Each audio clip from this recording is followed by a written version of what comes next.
ஆண்டவருடைய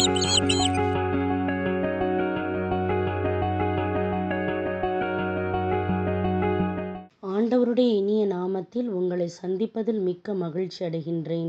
நாம் இன்று தியானிக்க எடுத்திருக்கும் தலைப்பு, உங்களுக்காக வெளிச்சமும் மகிழ்ச்சியும் விதைக்கப்பட்டிருக்கின்றது.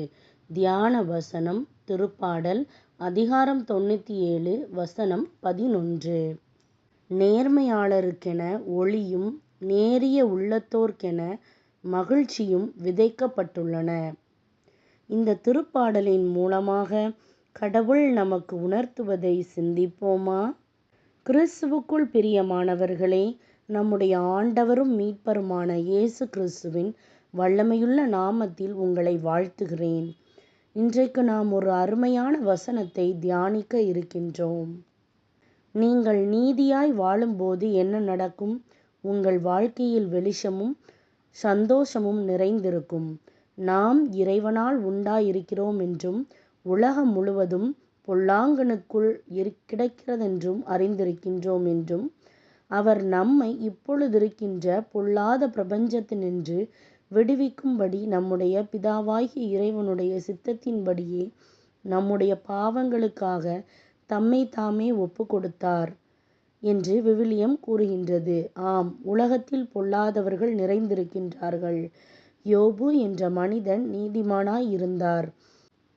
அந்த மனிதர் உத்தமமும் சன்மார்க்கமும் இறைவனுக்கு பயந்து பொல்லாப்புக்கு விலகுறவருமாய் இருந்தார். ஒரு நாள் தேவபுத்திரர் கடவுளுடைய சந்நிதியில் வந்து நின்றபோது சாத்தானும் அவர்கள் நடுவிலே வந்து நின்றார்.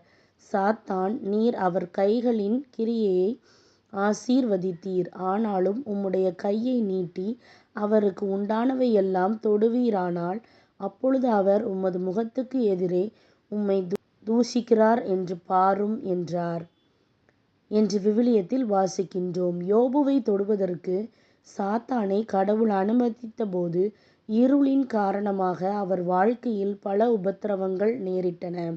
அவர் தன்னுடைய 10 பிள்ளைகளையும் தன்னுடைய ஆரோக்கியத்தையும் இழந்தார். அவருக்கு சந்தோஷமோ மகிழ்ச்சியோ இல்லை. எங்கும் இருள் சூழ்ந்திருந்தது. அவற்றின் மத்தியிலும் யோபு, அவர் என்னை கொன்று போட்டாலும் அவர் மேல் நம்பிக்கையாய் இருப்பேன், ஆனாலும் என் வழிகளை அவருக்கு முன்பாக ரூபகாரம் பண்ணுவேன் என்றார். ஆனாலும் நான் போகும் வழியை அவர் அறிவார். அவர் என்னை சோதித்த பின் நான் பெண்ணாக விளங்குவேன் என்று கூறினார். அவர் நம்பிக்கை அப்படிப்பட்டதாய் இருந்தது. கர்த்தருடைய பாதுகாப்பு மீண்டும் அவர் மேல் வந்தது. அவர் இரட்டிப்பான ஆசீர்வாதத்தை பெற்று கொண்டார். அவருடைய வாழ்க்கையில் சந்தோஷமும் இறைவனுடைய ஆசீர்வாதமும் நிறைந்திருந்தது. பிரியமானவர்களே, இந்த உலகம் பொல்லாதவர்களால் நிறைந்திருக்கின்றது.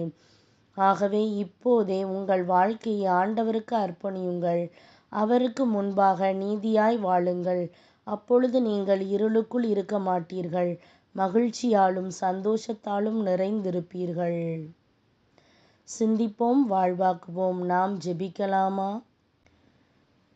அன்பு தகப்பனே, பிசாசின் கிரியையினால் நான் பாட அனுபவிக்கின்றேன்.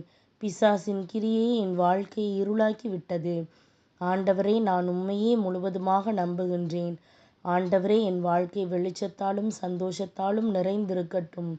இப்போதே அந்த ஆசீர்வாதத்தை நான் பெற்றுக்கொள்ள கிருபை செய்யும். இயேசுவின் வல்லமையுள்ள நாமத்தில் ஜெபிக்கின்றேன் நல்ல பிதாவே, ஆமேன். இந்த நாள் மகிழ்ச்சியின் நாளாய் அமைவதாக. Praise the Lord.